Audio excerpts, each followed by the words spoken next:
രാജകൊട്ടാരത്തിൽ സ്വൈരവിഹാരങ്ങൾ, നീന്തൽ കുളങ്ങൾ, എല്ലാ സംവിധാനങ്ങളും ഉണ്ട്. ആ കൊട്ടാരത്തിന്റെ സകല സംവിധാനങ്ങൾ ഉള്ളപ്പോ ഈ നൈൽ നദിയിലേക്ക്, നീല നദിയിലേക്ക് ഈ രാജകുമാരി അടിക്കുന്ന തെർമോദീസ് വരേണ്ട ഒരു ആവശ്യമില്ല.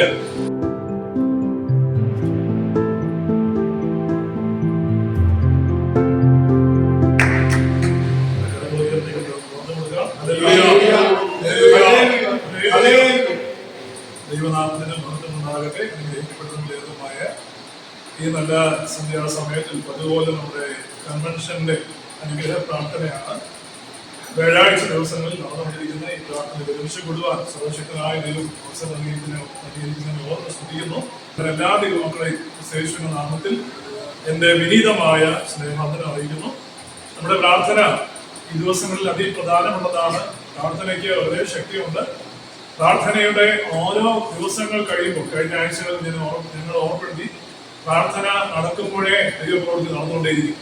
ഒരു കൺവെൻഷൻ നടന്നു കഴിഞ്ഞിട്ടല്ല നമ്മൾ വിടുതൽ കാണേണ്ടത്. പ്രാർത്ഥിക്കുമ്പോഴേ ദൈവത്തിന്റെ പ്രവർത്തികൾ നടക്കുന്നത് നാം അറിയേണ്ടത് ആവശ്യമാണ്. നിശ്ചയമായും നമ്മുടെ ഓരോ പ്രാർത്ഥനകളിൽ ദൈവത്തിന് ചലനങ്ങൾ സൃഷ്ടിക്കാൻ കഴിയും. പ്രാർത്ഥനയിലാണ് ദൈവത്തിന്റെ ആത്മാവ് ചലിക്കുന്നത്.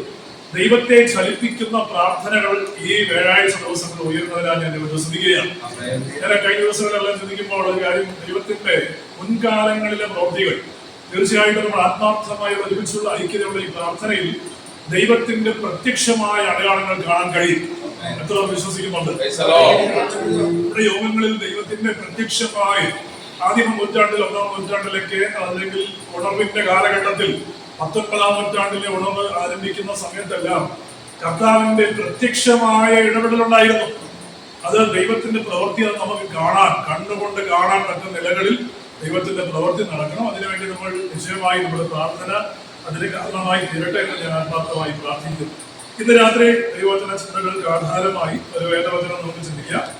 എബ്രായർക്കെഴുതിയ ലേഖനം 11-ാം അധ്യായത്തിന്റെ 6-ാമത്തെ വാക്യം അല്പസമയത്ത് ദൈവവചന ചിന്തകൾക്ക് വേണ്ടി നമുക്ക് വായിക്കാം. എബ്രായർക്കെഴുതിയ ലേഖനം 11-ാം.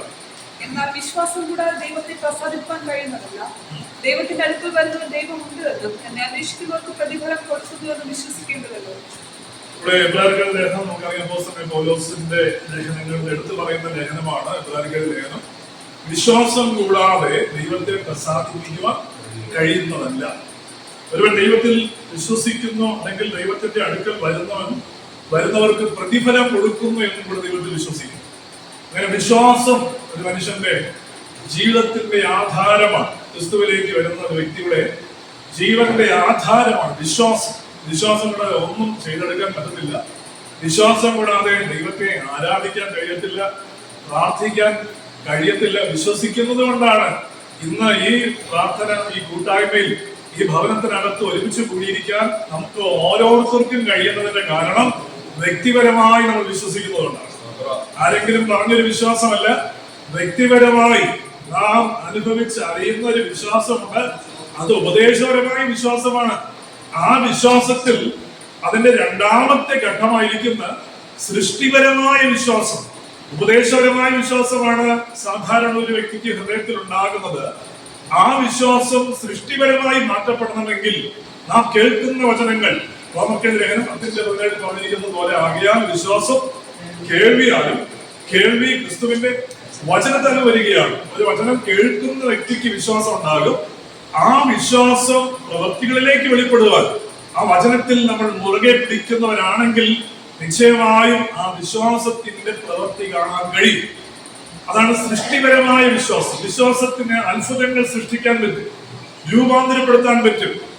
സൗഖ്യങ്ങൾ നടക്കുന്നത് സൃഷ്ടിപരമായ വിശ്വാസത്തിലാണ്. ഒരുപാട് ഉദാഹരണങ്ങൾ ബൈബിളിൽ പറയാനുണ്ട്. ആ ഭാഗങ്ങൾ നമ്മൾ ചിന്തിക്കുമ്പോൾ നമുക്ക് മനസ്സിലാക്കാൻ പറ്റും. ഇന്ന് രാത്രി നമ്മൾ ചിന്തിക്കുന്ന ദൈവത്തിലുള്ള വിശ്വാസമാണ്. ദൈവത്തിലുള്ള വിശ്വാസമുള്ളവരായിരിക്കും, ദൈവത്തിൽ വിശ്വാസമുള്ളവരായിരിക്കുക എന്നുള്ളതാണ് ഈ വചനത്തിൽ. അത് പ്രധാനമായി ഈ 11-ാം അധ്യായം ബൈബിളിൽ ഒരു പ്രത്യേക അധ്യായമാണ്. എബ്രായർക്കെഴുതിയ ലേഖനത്തിന്റെ 11-ാം അധ്യായം വിശ്വാസ വീരന്മാരുടെ പട്ടികയാണ് കൊടുത്തിരിക്കുന്നത്. വിശ്വാസത്തിൽ നിന്ന്, വിശുദ്ധന്മാരുടെ മാത്രമല്ല, വിശ്വാസത്തിന് വേണ്ടി നിന്ന വീരന്മാരുടെ പട്ടികയാണ് ഈ 11-ാം അധ്യായത്തിൽ കൊടുത്തിരിക്കുന്നത്. അതിന്റെ 24-ാമത്തെ വാക്യം നമുക്ക് വായിക്കാം. വിശ്വാസത്തിന് വേണ്ടി നിന്ന ചില വ്യക്തികൾ പാപത്തിന്റെ തൽക്കാല ഭോഗത്തെക്കാൾ ദൈവജനത്തോടുകൂടെ അവിടെ വായിക്കുന്നത്, വിശ്വാസത്താൽ മോശ താൻ വളർന്നപ്പോൾ പാപത്തിന്റെ തൽക്കാല ഭോഗത്തെക്കാളും ദൈവജനത്തോടു കൂടി കഷ്ടം അനുഭവിക്കുന്നത് തന്നെയാണ്. നമ്മൾ ദൈവവചനത്തെ ആധികാരികമായി ചിന്തിക്കുമ്പോൾ മോശയെ കുറിച്ചല്ല, വളരെ വ്യക്തമായി വിശ്വാസത്തിന് വേണ്ടി ഇറങ്ങിത്തിരിച്ച, അല്ലെങ്കിൽ വിശ്വാസത്തിന് വേണ്ടി ചുമതലപ്പെടുത്ത, വിശ്വാസത്തിന് വേണ്ടി ധൈര്യപൂർവ്വം മുൻപോട്ട് പോയ, പ്രാർത്ഥനയാൽ മാതാപിതാക്കളുടെ കണ്ണുനീരൊഴുക്കി പ്രാർത്ഥിച്ച ഒരു കുഞ്ഞാണ് മോശ എന്ന കുഞ്ഞ്. ദിവ്യ സൗന്ദര്യം എന്ന് ദൈവം വിശേഷിപ്പിക്കുന്ന, അല്ലെങ്കിൽ പുതിയ നിയമ പുസ്തകങ്ങളിൽ വിശേഷിപ്പിക്കുന്ന ഒരു ശിശുവാണ് ദിവ്യസുന്ദരൻ. ദൈവത്തിന്റെ സൗന്ദര്യമുള്ളവരായിരുന്നു മോശ. അങ്ങനെ ക്രിസ്തുവിന്റെ സൗന്ദര്യത്തോടു കൂടി വളർന്ന മോശ ഇവിടെ കൊട്ടാരത്തിൽ വളരുകയാണ്. ദൈവത്തിന്റെ നിയോഗപ്രകാരം, യഹൂദ പാരമ്പര്യപ്രകാരം നമ്മൾ നോക്കിയാൽ കൊട്ടാരത്തിൽ വളർന്ന മോശയ്ക്ക് ചില അവകാശങ്ങളുണ്ടായിരുന്നു. സാധാരണ ഒരു കൊട്ടാരത്തിൽ അന്നത്തെ ഫറവോ രാജാവായിരിക്കുന്ന അപ്പോപ്പി എന്നാണ് ഫറവോ രാജാവിന്റെ പേര്. ഫറവോ എന്ന സ്ഥാനപ്പേരാണ്. ആ രാജാവിന്റെ പേര് അപ്പോപ്പി എന്നാണ്. അപ്പോപ്പി എന്ന രാജാവിന്റെ മകളുടെ പേര് തെർമുദിസ് രാജകുമാരി. തെർമുദിസ് എന്ന രാജകുമാരി നൈൽ നദിയിലേക്ക് വരാൻ ഒരു കാരണവശാലും നദിയിലേക്ക് വരേണ്ട ആവശ്യമില്ലായിരുന്നു. ഒരിക്കലും രാജകൊട്ടാരത്തിൽ സ്വൈരവിഹാരങ്ങൾ, നീന്തൽ കുളങ്ങൾ, എല്ലാ സംവിധാനങ്ങളും ഉണ്ട്. ആ കൊട്ടാരത്തിന്റെ സകല സംവിധാനങ്ങൾ ഉള്ളപ്പോ ഈ നൈൽ നദിയിലേക്ക്, നീല നദിയിലേക്ക് ഈ രാജകുമാരി ആയിരിക്കുന്ന തെർമുദിസ് വരേണ്ട ഒരു ആവശ്യമില്ല. പിന്നെ എന്തുകൊണ്ടാണ് നൈൽ നദിയിലേക്ക് തെർമുദിസ് കുളിക്കാൻ വേണ്ടി വരേണ്ടതിന്റെ ആവശ്യകത? ദൈവത്തിന്റെ നിർണയമായിരുന്നു. ആ നിർണയമുള്ളത് കൊണ്ട് അതിന്റെ നിർണയത്തിന്റെ പിന്നാമ്പുറം പിടിച്ചാൽ രണ്ടുപേരുടെ കരച്ചിൽ, നിലവിളിയുടെ ശബ്ദമുയരുകയാണ്.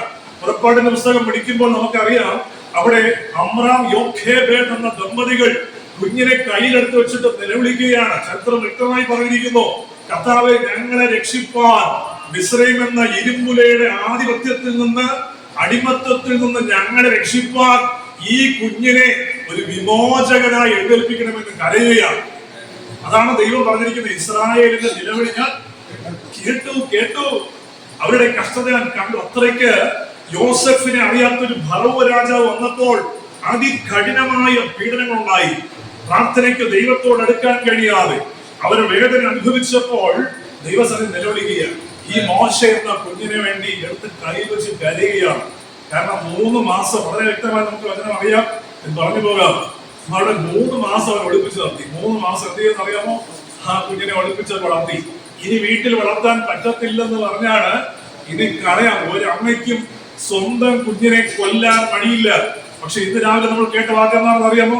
നമ്മുടെ സമീപത്ത് 3 കിലോമീറ്റർ ചുറ്റളവിൽ രാവിലെ 2.5 വയസ്സായ ഒരു കുഞ്ഞിനെ സ്വന്തം കിണറ്റിലേക്ക് എടുത്തെറിഞ്ഞത് അമ്മാവൻ. രാവിലെ ഞാൻ അറിഞ്ഞത്, ഇന്നലെ രാത്രി ഉറങ്ങിക്കിടന്ന 2.5 വയസ്സായ കുഞ്ഞ് രാവിലെ 5 മണിയായപ്പോൾ ആ കുഞ്ഞിനെ എടുത്ത് വാടകയ്ക്ക് താമസിക്കുന്ന വീട്ടിന്റെ കിണറ്റിലേക്ക് ഇട്ടു. അത് അമ്മയാണ് ഇട്ടെന്നാണ് രാവിലെ പറഞ്ഞത് ആൾക്കാരെല്ലാം കൂടി. പക്ഷേ ഇട്ടത് അമ്മാവനെന്നാണ് വൈകിട്ടുള്ള വാർത്തയിലെല്ലാം. ഇന്ന് എന്റെ സംസ്കാരം എല്ലാ ചടങ്ങുകളും കഴിഞ്ഞു. ഞാൻ പറഞ്ഞത്, ഇത്തരത്തിലുള്ള സംവിധാനങ്ങൾ, ഇത്തരത്തിൽ ഒരു മാതാപിതാക്കൾക്ക് സ്വന്തം കുഞ്ഞുങ്ങളെ കൊല്ലാൻ പറ്റാതെ അല്ലെങ്കിൽ കുഞ്ഞുങ്ങളെ കൊല്ലാൻ കഴിയുമോ? അല്ലെ, ഒരു അമ്മ തന്റെ കുഞ്ഞിനെ മറക്കുമോ എന്നാണ് പ്രവാചകനായിരിക്കുന്ന യെശയ്യാവ് ചോദിക്കുന്നത്. അത്തരത്തിൽ കഴിയാതിരിക്കുമ്പോൾ ഇന്ന് മാറ്റങ്ങൾ സംഭവിച്ചിരിക്കുകയാണ്. ഒരു ദിവസം പോലും അക്രമാസക്തമായ കുലപാതക ചിന്തയില്ലാത്ത ദിവസങ്ങളില്ല. നിങ്ങൾ പത്രം വായിക്കുമ്പോൾ നമുക്കറിയാം, ഓരോ ദിവസവും തമ്മിൽ തല്ലുകയും കൊല്ലാനും മടിയില്ല. ഒരാളിനോട് വൈരാഗ്യമുണ്ടെങ്കിൽ ആ വൈരാഗ്യം തീർക്കാൻ കൊല്ലുകയാണ്. ജയിലിൽ കിടന്നിട്ട് തിരിച്ചു വന്നിട്ട് വീണ്ടും കൊല്ലുകയാണ്. അക്രമാസക്തമായ പ്രവൃത്തികൾ നമ്മുടെ ഭൂമി മുഴുവൻ പറഞ്ഞുകൊണ്ടിരിക്കുകയാണ്. അതിന് പിന്നിൽ വ്യാപരിക്കുന്ന ശക്തിയുണ്ട്. അതാണ് നമ്മുടെ പ്രാർത്ഥനയുടെ അടുത്ത ഘട്ടങ്ങൾ നമ്മൾ ചിന്തിക്കുമ്പോൾ മനസ്സിലാകും. ആ ശക്തിയോടാണ് നമ്മൾ പോരാടുന്നത്. കഴിഞ്ഞ ദിവസം 30 പേർ മരിച്ചു. ഇവിടെ UP-യിൽ 30 പേർ മരണപ്പെട്ടു. കുംഭമേള തമ്മിൽ ഉത്സവം നടക്കുമ്പോൾ തിക്കിലും തിരക്കിലും പെട്ട 6 കോടി ജനങ്ങളാണ് ഇന്നലെ മാത്രം അവിടെ ഉണ്ടായിരുന്നത്. 6 കോടി ജനങ്ങളുടെ ഇടയിൽ 30 പേർ മരണപ്പെട്ടു. ഇത്തരത്തിൽ പൈശാചികമായ സ്വാധീനങ്ങൾ ഓരോ ദേശങ്ങളിലും വ്യാപിക്കുമ്പോൾ, നമ്മുടെ ഹൃദയത്തിന്റെ ദൃഷ്ടി പ്രകാശിക്കുമ്പോൾ അതിന്റെ സ്വാധീനങ്ങളെ തകർക്കാൻ കഴിയും. ഒരുമിച്ചുള്ള പ്രാർത്ഥനയ്ക്ക് അതിന്റെ പിന്നിൽ വ്യാപരിക്കുന്ന ഇത്തരത്തിൽ പൈശാചികമാണ്. പത്രം തന്നെ നമ്മൾ സൂക്ഷിച്ചു വായിച്ചാൽ പൈശാചികമെന്നും കാടത്വമെന്നാണ് അവർ വിശേഷിപ്പിക്കുന്നത്. അത്തരത്തിലുള്ള വ്യാപാരങ്ങൾ നടക്കുമ്പോൾ മോശയുടെ മാതാവും പിതാവും കയ്യിലെടുത്ത് വെച്ചിട്ട് കരയുകയാണ്, ഈ കുഞ്ഞിനെ ഞങ്ങളുടെ രക്ഷകനായി എഴുന്നേൽപ്പിക്കണമേ. ദീർഘവർഷങ്ങൾ കൊണ്ട് നിലവിളിക്കുക. ഞാൻ എപ്പോഴും പറയുന്ന ആവർത്തന പുസ്തകത്തിൽ വളരെ വ്യക്തമായി പറയുന്നു, നമ്മുടെ വീട് തന്നെ ഒരു ആത്മീയ പാഠശാലയായി മാറണം. ഒന്നാമത്തെ പാഠശാല എന്ന് പറഞ്ഞാൽ അത് നമ്മുടെ ഭവനമാണ്. മോശയുടെ വീട് അങ്ങനെയായിരുന്നു. ആവർത്തന പുസ്തകം വായിക്കേണ്ട 6-ാം അധ്യായം പഠിക്കുമ്പോൾ അവരുടെ ഹൃദയത്തിൽ പതിയേണ്ടതിന് കുഞ്ഞായിരിക്കുമ്പോഴേ വചനം ഹൃദയത്തിൽ പഠിപ്പിച്ചുകൊണ്ടാണ് മോശയെ വളർത്തിക്കൊണ്ടുവന്നത്. സ്വന്തം ഇങ്ങനെ ആ മോശയുടെ കൊട്ടാരത്തിലെ ജീവിതം 40 വർഷം ജീവിക്കുമ്പോൾ, 40 വർഷം കൊട്ടാരത്തിൽ ജീവിക്കുന്ന മോശയ്ക്ക് യഹൂദ പാരമ്പര്യം വെച്ചിട്ട് രാജകുമാരിയായിരിക്കുന്ന തൽമുദസിന് വേറെ മക്കളില്ലാതെന്നാണ് യഹൂദ പാരമ്പര്യം പറഞ്ഞത്. ആ യഹൂദ പാരമ്പര്യം വെച്ച് നോക്കിയാൽ മോശ, നമ്മൾ വായിച്ച വാക്യം 11:24, വിശ്വാസത്തിൽ ഒരിക്കലും വായിക്കാമോ? വിശ്വാസത്താൽ മോശതാൽ വളർന്നപ്പോൾ പാപത്തിന്റെ തൽക്കാല ഭോഗത്തെക്കാൾ ദൈവജനത്തോടു കൂടെ കഷ്ടം അനുഭവിക്കുന്നത് തെരഞ്ഞെടുത്തു. വിശ്വാസത്താലാണ് മോശ വളർന്നത്. വിശ്വാസത്താൽ. അങ്ങനെയാണെങ്കിൽ യഹൂദ പാരമ്പര്യം അനുസരിച്ച് ഈ രാജകുമാരിയുടെ സകല അവകാശങ്ങളും മോശയ്ക്കാണ് ലഭിക്കേണ്ടത്. 2 അവകാശങ്ങളാണ്. ഒന്ന് കിരീടാവകാശം. മോശയ്ക്ക് ലഭിക്കേണ്ടത് കിരീടാവകാശം ലഭിക്കേണ്ടതായിരുന്നു.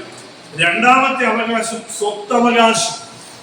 ഇത് രണ്ടും മോശയ്ക്ക് ലഭിക്കേണ്ടതായിരുന്നു. പക്ഷേ മോശ ഇത് രണ്ടും വേണമെന്ന് വെച്ചു.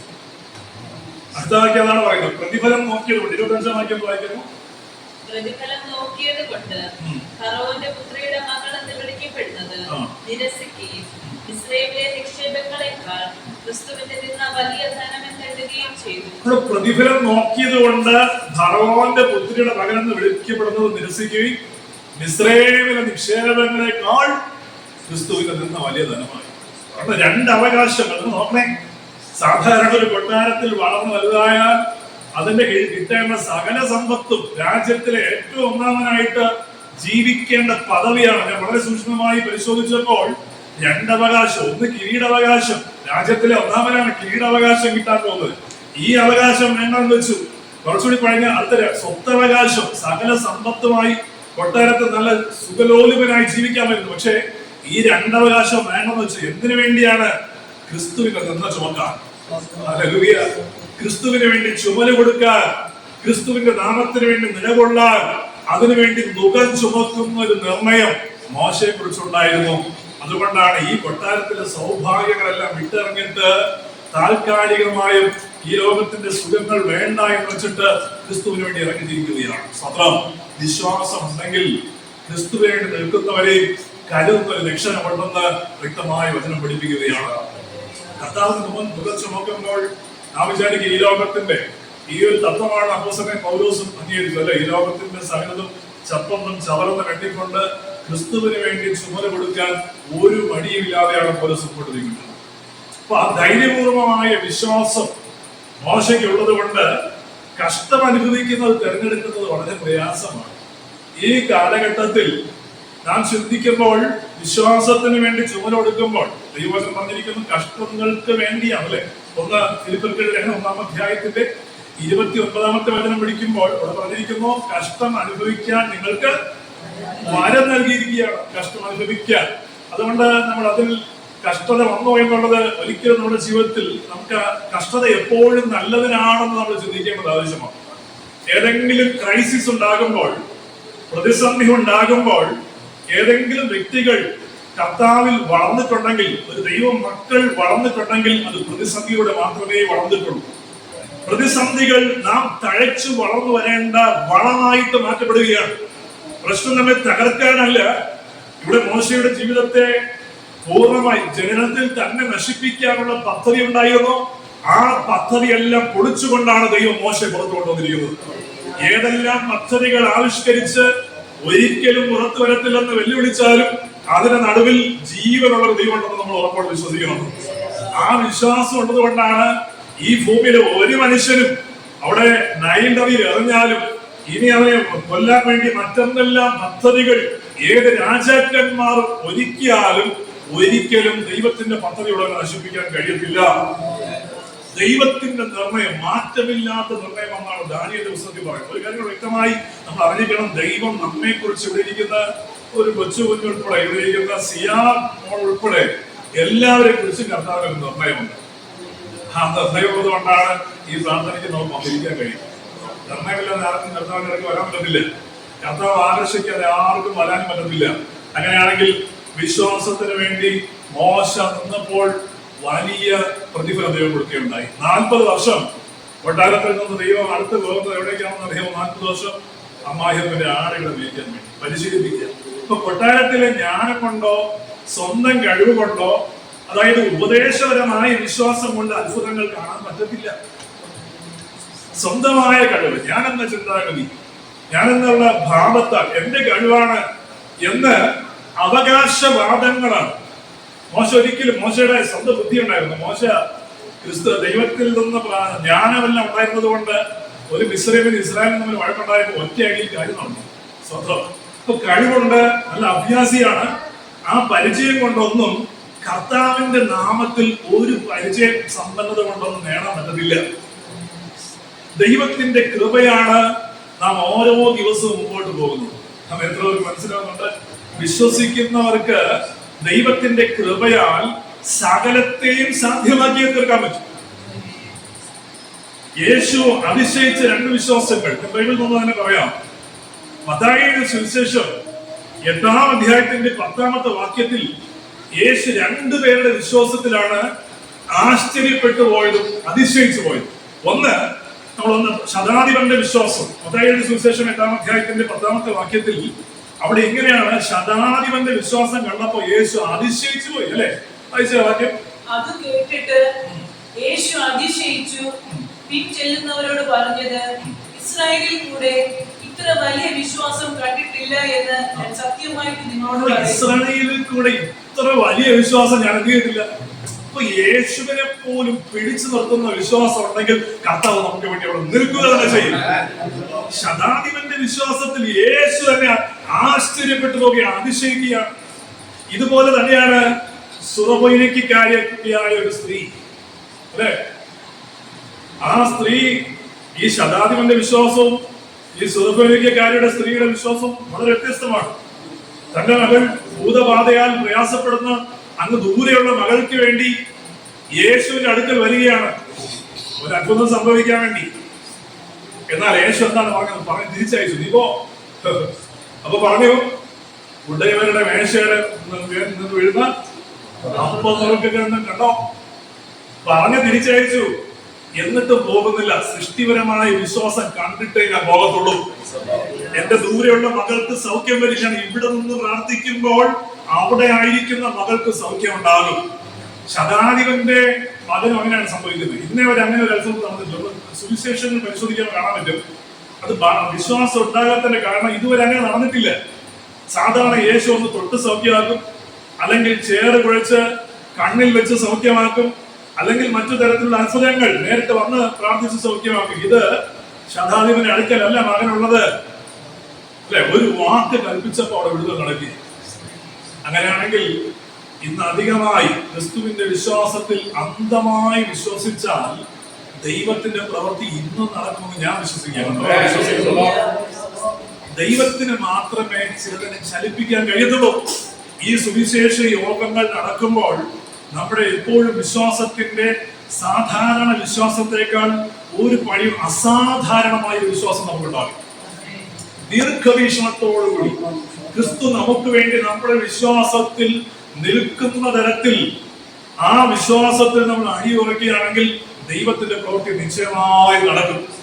എന്നാൽ ഈ വിശ്വാസത്തിൽ അതിനെ തടസ്സം ചെയ്യുന്ന, അല്ലെങ്കിൽ ആ വിശ്വാസത്തെ ഇല്ലാതാക്കാൻ ശ്രമിക്കുന്ന ഒരുപാട് വാക്കുകൾ നമ്മൾ കേൾക്കേണ്ടി വരും. തടസ്സം സൃഷ്ടിക്കുന്ന, നെഗറ്റീവ് പറയുന്ന, വിമർശിക്കുന്ന, കുറ്റപ്പെടുത്തുന്ന, അല്ലെങ്കിൽ വിശ്വാസത്തെ ചെറുതാക്കുന്നവർ ഒരുപാട് പേരുണ്ടായിരിക്കാം. അതിന് നടുവിൽ വിശ്വസിക്കുന്നവർക്ക് മാത്രമേ അത്ഭുതങ്ങളെ കാണാൻ കഴിയത്തുള്ളൂ. വിശ്വസിക്കുന്നവർക്കാണ് അടയാളങ്ങൾ ദൈവം ചെയ്തുകൊണ്ടിരിക്കുന്നത്. ഈ പത്രോസ് ശിഷ്യന്മാര് തന്നെ കൂടെ നടക്കുമ്പോ ഈ പത്രോസിന് എപ്പോഴും എടുത്തുകാണി പറയുന്ന ഒരു സ്വഭാവമുണ്ട്, അവകാശമാണ്. പത്രോസ് എന്ന് പറഞ്ഞാൽ പെട്രോസ് എന്നാണ്. പത്രോസിന്റെ പഴയ പേര് ഷീമോൻ എന്നായിരുന്നു. ഷീമോൻ പേര് യേശു മാറ്റുകയാണ്. മർക്കോസ് 3:15 ഷീമോൻ എന്ന വ്യക്തിയെ യേശു കേഫ അല്ലെങ്കിൽ പെട്രോസ് എന്ന് മാറ്റുകയാണ്. ഷീമോൻ എന്ന വാക്കിന്റെ അർത്ഥം ആടി ഉലയുന്നവൻ എന്നാണ്. ഷീമോൻ എന്ന വാക്കിന്റെ അർത്ഥം ആടി ഉലയുന്നവൻ എന്നാണ്. ആടി ഉലയുന്ന അല്ലെങ്കിൽ ഞാങ്ങണ എന്ന് പറയുന്ന ഈ പത്രോസിനെ പെട്രോസ് എന്ന പദം ചെറിയ കല്ല് അല്ലെങ്കിൽ പാറ കഷ്ണമാക്കി മാറ്റുകയാണ്. ആടി ഉലയുന്ന ഷീമോനെ ഉറപ്പുള്ള പത്രോസാക്കി ദൈവം തീർക്കുകയാണ്. യേശുവിന്റെ അടുക്കൽ വരുമ്പോൾ അതുവരെ ആടി ഉലഞ്ഞുകൊണ്ടിരുന്ന, അങ്ങോട്ടും ഇങ്ങോട്ടും ചാഞ്ചാടിക്കൊണ്ടിരുന്ന, സംശയത്തോടെ വീക്ഷിച്ചുകൊണ്ടിരുന്ന പത്രോസിനെ ഇപ്പോൾ ഉറപ്പുള്ള മനുഷ്യനാക്കി മാറ്റിയിരിക്കുകയാണ്. അങ്ങനെ ആരെങ്കിലും യേശുവിനെ കണ്ടുമുട്ടിയാൽ ആടി ഉലയുന്നവനെ ഉറപ്പുള്ളവനാക്കി തീർക്കാൻ കർത്താവിന് വഴി നിശ്ചയമാണ്. ഈ പത്രോസ് എപ്പോഴും ഓർത്തിരിക്കണം, രണ്ട് ഭാഗങ്ങൾ സംശയാസ്പദമായി ചിന്തിക്കുന്ന ഭാഗമാണ്. പെട്രോസ് എന്ന് പറഞ്ഞാൽ പാറക്കഷ്ണമാണ്, പെട്ര എന്ന് പറഞ്ഞാൽ പാറ എന്നാണ്, വലിയ പാറ. പത്രോസിനെ ചെറിയ കല്ലെന്നാണ് വിശേഷിപ്പിക്കുന്നത്. ചെറിയ കഷ്ണം, പാറക്കഷ്ണം എന്നാണ്. വലിയ കല്ലിന്മീതിയാണ് കർത്താവ് സഭയെ പണിതിരിക്കുന്നത്. ഞാൻ എന്റെ സഭയെ പണിയും, പാതാള ഗോപുരങ്ങൾ എത്തിയിട്ടില്ല, അതിനെ ജയിക്കുകയില്ല. കാരണം പാറയായിരിക്കുന്ന വലിയ പാറയെന്ന് പത്രോസ് തന്നെ വിശേഷിപ്പിക്കുന്നു. അത് ജീവനുള്ള പാറയാണ്, അത് ആത്മീയ പാറയാണ് എന്ന് പൗലോസ് വിശേഷിപ്പിക്കുകയാണ്. ആ പാറയിലാണ് പണിതിരിക്കുന്നത്. ആർക്കും കുലിക്കാൻ പറ്റത്തില്ല. കഴിഞ്ഞ നാൾ വരെ ചെറിയ വിഷയം വന്നാൽ കുലുങ്ങി പോകും, തളർന്നു പോകും, പെട്ടെന്ന് ക്ഷീണിതനായി പോകും, പെട്ടെന്ന് വാടി തളർന്നു പോകും, നുറുങ്ങിപ്പോകും. നിസ്സാര വിഷയം മതി, പെട്ടെന്ന് വൈലന്റ് ആയി പോകും. കാരണം എന്താണ്? ഷീമോനാണ്. ഷീമോൻ ആടി ഉലഞ്ഞുകൊണ്ടിരിക്കുകയാണ്. എന്ത് വിഷയം വന്നാലും കാറ്റ് ഇങ്ങോട്ടടിച്ചാൽ സങ്കീർത്തനങ്ങളിലൊരു വാക്യമുണ്ട്, ഒരു ആടുന്ന അല്ലെ ചാഞ്ഞ മതിലും ആടുന്ന വേലിയും പോലെയാണ് പത്രോസ് ഉണ്ടായിരുന്നത്. വിശ്വാസമില്ല. വിശ്വാസത്തിന്റെ ഓരോ സ്റ്റെപ്പ് ബൈ സ്റ്റെപ്പായിട്ട് വർദ്ധിക്കും. വിശ്വാസത്തിന്റെ സ്റ്റെപ്പില്ലെങ്കിൽ എപ്പോഴും ചെറിയ വിഷയം നമ്മുടെ എല്ലാം തീർന്നു, ഇനി എന്നെ കൊണ്ട് ഒന്നും ചെയ്യാൻ പറ്റത്തില്ല, ഞങ്ങൾ ചെയ്തതൊന്നും ശരിയാകത്തില്ല എന്ന് 10 പേര് പറയുമ്പോഴും 12 ഗോത്രങ്ങൾ സംഖ്യാപുസ്തകത്തിൽ, അവിടെ സംഖ്യാപുസ്തകം 13-ാം അധ്യായത്തിന്റെ 17 മുതലുള്ള വാക്യങ്ങൾ പഠിക്കുമ്പോൾ ഇസ്രായേൽ ഗോത്രത്തിൽ നിന്ന് 12 ഗോത്രത്തിൽ നിന്ന് 12 പേരെ തെരഞ്ഞെടുത്ത ദേശം ഒത്തുനോക്കാൻ ഇരിക്കുകയാണ്. ദേശം ഒത്തുനോക്കാൻ 12 ഗോത്രങ്ങളിൽ നിന്ന് 12 പേരെ തെരഞ്ഞെടുക്കുന്നു. എന്നാൽ 10 പേര് പറഞ്ഞത് എന്താണെന്ന് അറിയാമോ? 10 പേര് പറഞ്ഞു, ഞങ്ങൾക്ക് ആ ദേശത്തിൽ പോയപ്പോ അവിടെയുള്ള മല്ലന്മാരുടെ മക്കളാണ്, അനാഖ്യ മല്ലന്മാരുണ്ട്, ഞങ്ങൾക്ക് നേടിയെടുക്കാൻ പറ്റത്തില്ലെന്ന് 10 ഗോത്രം വന്ന് പറഞ്ഞു. എന്നാൽ 2 പേരാണ് പറഞ്ഞത്. കാലേബ് ചാടിക്കറി പറയാണ്, നമുക്ക് എന്ത് ചെയ്യാൻ പറ്റും, പിടിച്ചടക്കാൻ പറ്റും. 10 പേര് വിശ്വാസത്തിന്റെയും അവിശ്വാസത്തിന്റെയും സംശയത്തിന്റെയും വാക്കുകൾ പറയുമ്പോൾ, ഇന്ന് രാത്രി പ്രിയമുള്ളവർ നമ്മൾ ഒരുമിച്ച് പ്രാർത്ഥിക്കുമ്പോ അവിശ്വാസത്തിന്റെ 12 ഗോത്രങ്ങളാണ്, ഗോത്രങ്ങളിലുള്ളവരാണ്. 12 ഗോത്രത്തിൽ 10 പേരും പോയിട്ട് പറഞ്ഞു, നമുക്കത് പിടിച്ചെടുക്കാൻ പറ്റത്തില്ല, നമ്മൾ അവിടെ പോയി മരിക്കേ ഉള്ളൂ, തിരിച്ചു വരത്തില്ല, രക്ഷപ്പെടാനുള്ള ഒരു സാധ്യതയില്ല. എന്നാൽ 2 പേർ മാത്രം പറഞ്ഞു, ഞങ്ങൾ അത് പിടിച്ചടക്കും. യോശുവയും കാലേബും. കാലേബിന്റെ വാക്കിന്റെ അർത്ഥം നമ്മൾ ശ്രദ്ധിക്കണം. വേട്ടപ്പെട്ടിയാണ്. ഒരു അപ്പനമ്മ ഇടാത്ത പേരാണ്, ഒരു അപ്പനമ്മ ഇടാൻ ആഗ്രഹിക്കാത്ത പേരാണ് കാലേബ് എന്ന് വെച്ചാൽ. കാലേബ് എന്ന വാക്കിന്റെ അർത്ഥം വേട്ടപ്പെട്ടിയാണ്. ആരെങ്കിലും മക്കൾക്ക് പട്ടി എന്ന അർത്ഥം വരുന്ന പേരിടും. എന്നാൽ കാലേബിന്റെ പേരിട്ടതിനൊരു കാരണമുണ്ട്. ഈ വേട്ടപ്പെട്ടിക്ക് ഒരു പ്രത്യേകതയുണ്ട്. കാടിളക്കി ഇരയെ പുറത്തുകൊണ്ടുവരേണ്ട അധികാര ശക്തിയുണ്ട്. കാടളക്കും. എത്ര ശത്രുവിന്റെ കാട്ടിനകത്ത് കയറി അതിനെ പിടിച്ചടക്കാനുള്ള അധികാരം കാലേബിന് ഉണ്ടായിരുന്നു. നിശ്ചയമാണ്. ആ വിശ്വാസത്തിന്റെ ശക്തിക്ക് അധികാരമുണ്ട്. ആ വിശ്വാസത്താൽ കാലേബും യോശുവയും കൂടെ ചേർന്നോ, ഞങ്ങൾ അതിനെ പിടിച്ചടക്കും.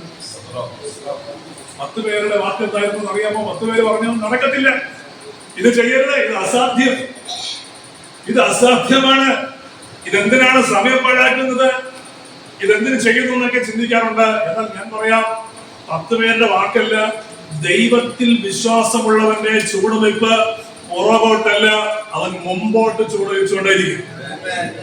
അവൻ മുമ്പോട്ടുള്ള വഴികൾ, അടഞ്ഞുപോയ വാതിലുകൾ ഉണ്ടെങ്കിൽ അവൻ ദൈവത്തിൽ വിശ്വസിക്കുന്നെങ്കിൽ ഞാൻ പറയുന്നു, പുതിയ വഴികൾ ദൈവം നമുക്ക് വേണ്ടി വെട്ടി തുറന്നു തരും.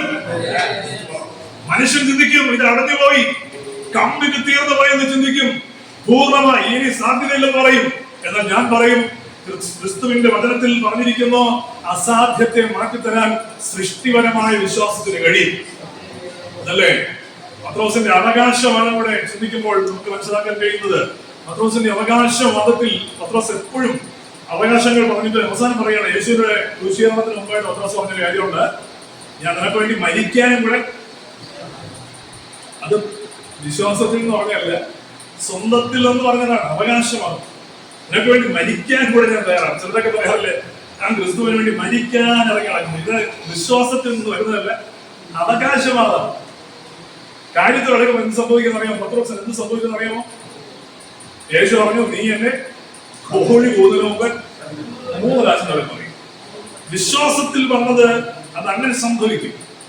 അവകാശവാദം, സ്വന്തത്തിൽ നിന്ന്, സ്വന്തം ശക്തിയിൽ നിന്ന് ഞാൻ എന്റെ കഴിവുകൊണ്ട് എന്തെങ്കിലും ചെയ്യാൻ ശ്രമിച്ചാൽ അത് ഇടയ്ക്ക് നിന്ന് പോകും, പരാജയപ്പെടും. പക്ഷെ ദൈവാത്മ നിയോഗത്താൽ മാത്രമേ മുമ്പോട്ട് നമ്മൾ പോയാൽ അതെല്ലാം വിജയകരമായി തീരും, നിശ്ചയമാണ്.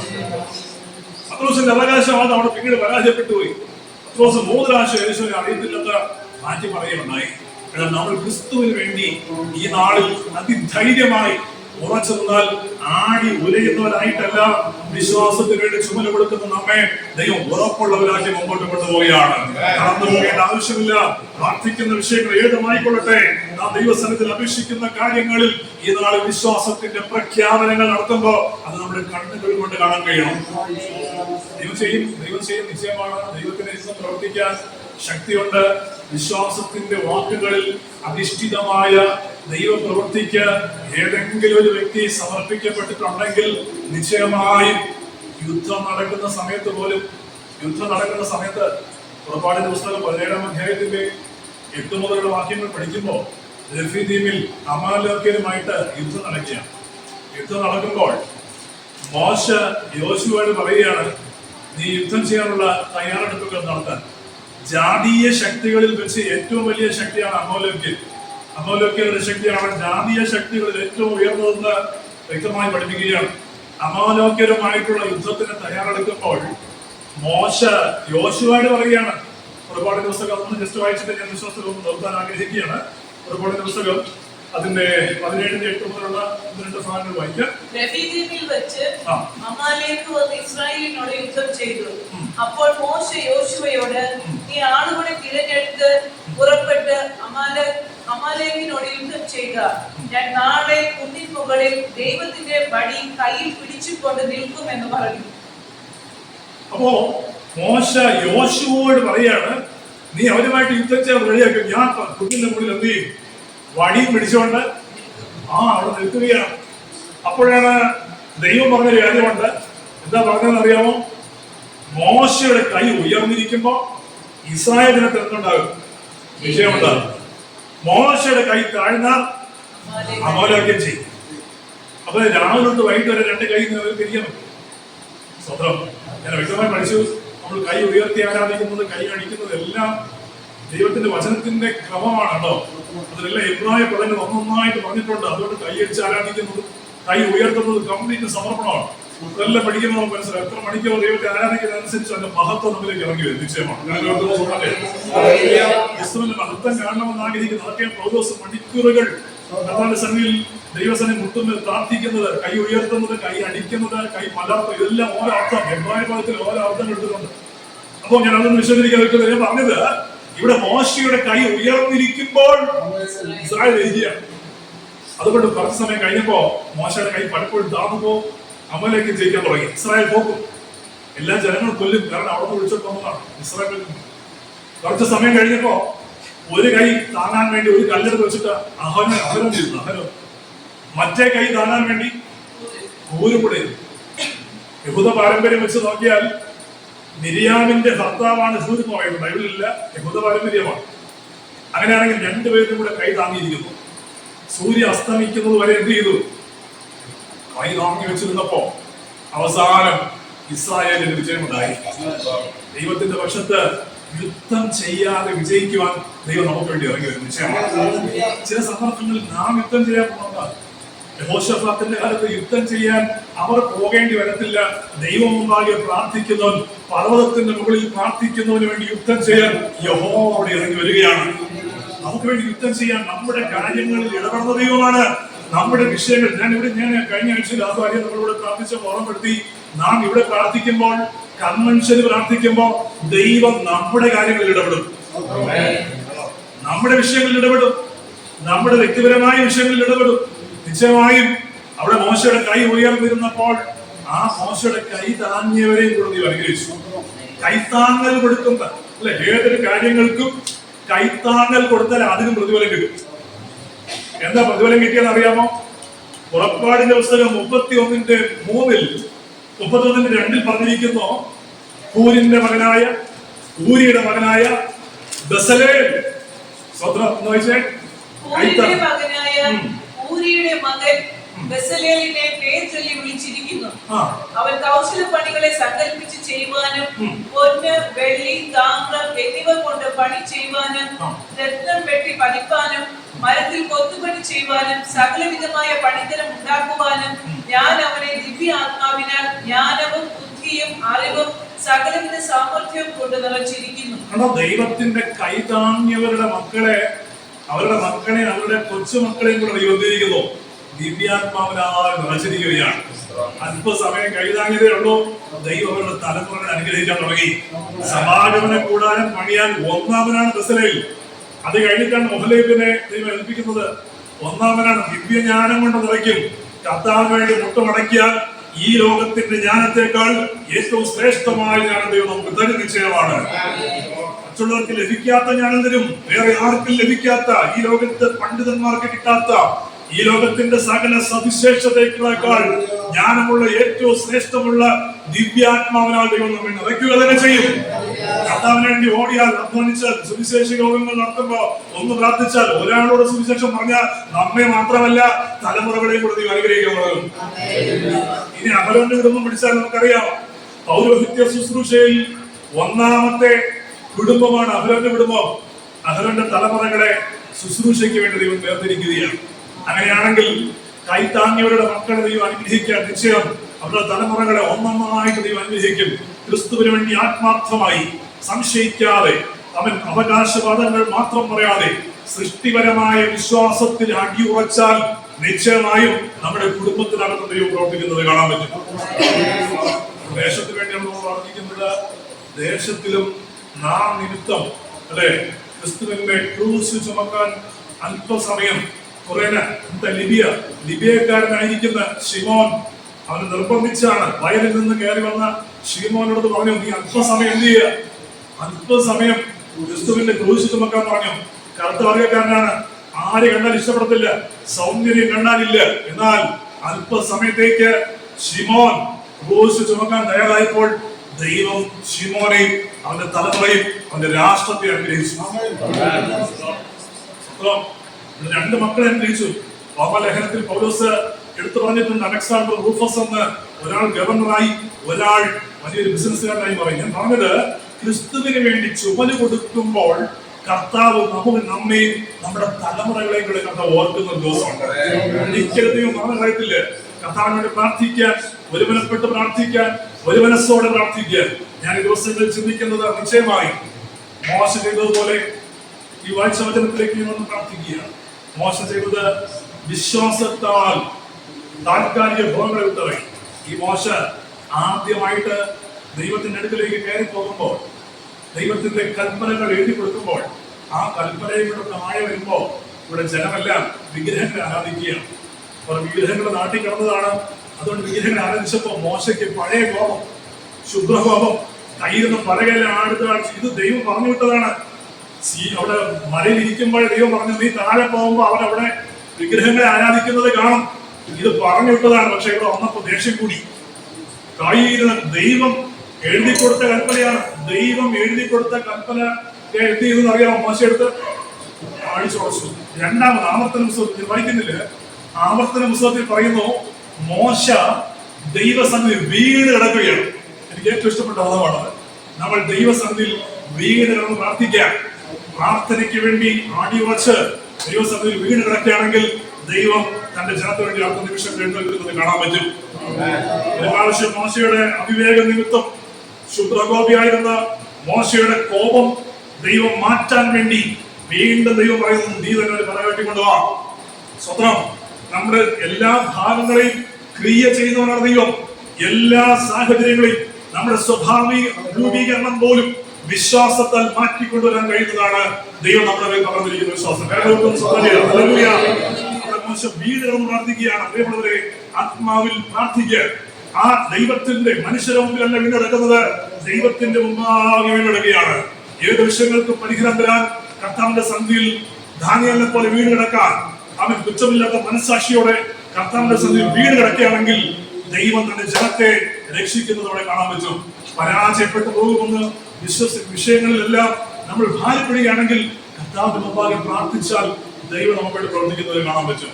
വിശ്വാസം കൂടാതെ ദൈവത്തെ പ്രസാദിപ്പിക്കാൻ ആർക്കും കഴിയത്തില്ല. വിശ്വസിക്കുന്നവർക്ക് കർത്താവ് പ്രതിഫലം തരും, തലമുറകൾക്ക് വേണ്ടി പ്രതിഫലം തരും. നമ്മുടെ ഈ സുവിശേഷ യോഗം വൻ വിജയകരമായി തീരുവാൻ അനേക കുടുംബങ്ങളുടെ രക്ഷയ്ക്ക് കാരണമായി തീരുമെന്ന് ഞാൻ ഉറപ്പായി വിശ്വസിക്കുകയാണ്. ചില സൃഷ്ടിപരമായ മാറ്റങ്ങൾ ആ ദിവസങ്ങളിലും ഈ ദിനങ്ങളിലും ഓരോ ദിനങ്ങളിലും കാണാൻ ഇന്ന് രാത്രി നമ്മൾ ഒരുമിച്ച് അടിയുറച്ച് വിശ്വസിക്കുകയാണെങ്കിൽ പരിശുദ്ധനായ ദൈവം ഈ യോഗങ്ങളിൽ അത്ഭുതങ്ങൾ ചെയ്യുന്നത് ഒരു സംശയം വേണ്ട. അർത്ഥശങ്കയ്ക്ക് വകയില്ലാതെ നമ്മൾ ഉറപ്പായി പറയണം, ഇത് വിശ്വാസത്താൽ ഞാനത് കാണുക തന്നെ ചെയ്യും. അത്ഭുതങ്ങൾ, ദൈവപ്രവൃത്തികൾ കുടുംബങ്ങൾക്കകത്ത് ദൈവം പ്രവർത്തിക്കും. മറ്റെവിടെ സംഭവിക്കുന്നുണ്ടോ ഇല്ലയോ എന്നുള്ളത് നമ്മുടെ വിഷയമല്ല. നമ്മുടെ വിഷയം ദൈവത്തിന്റെ വചനത്തെ മുറുകെ പിടിക്കുക എന്നുള്ളതാണ്. ദൈവത്തിന്റെ വചനത്തെ മുറുകെ പിടിക്കുക, ദൈവത്തെ മുറുകെ പിടിക്കുക, ദൈവത്തിന്റെ വാഗ്ദത്തങ്ങളെ മുറുകെ പിടിക്കുക. 3 കാര്യങ്ങൾ: ദൈവത്തെ മുറുകെ പിടിക്കുക, ദൈവത്തിന്റെ വചനത്തെ മുറുകെ പിടിക്കുക, വാഗ്ദത്തങ്ങളെ മുറുകെ പിടിക്കുക, ദൈവം മുമ്പാകെ പ്രാർത്ഥിക്കുക. നമുക്ക് വേണ്ടി കർത്താവ് വലിയ ചെയ്യും. എല്ലാ കടകളും വിശ്വസിച്ച് പ്രാർത്ഥിക്കും.